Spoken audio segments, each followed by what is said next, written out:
అందరికీ నమస్తే. ఒక కోతి అడవిలోంచి తప్పుకుని మా జామ చెట్టు మీదకి వచ్చిందండి. చూడండి.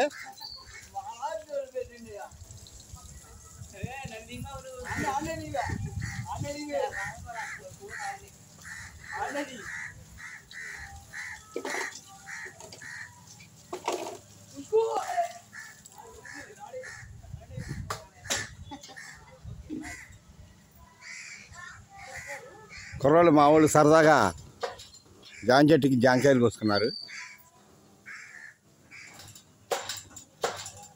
చూడండి, చెట్టున జామకాయలు చాలా ఉన్నాయి. ఇప్పుడు కూడా జాంబులు చాలా పూసినాయి చెట్టున. జామకాయలు చాలా కాసినాయి. చూడండి, ఇక బోడని కాయలు ఉన్నాయి. పైన కనిపిస్తున్నాయి, బోడని కాయలు ఉన్నాయి చెట్టున.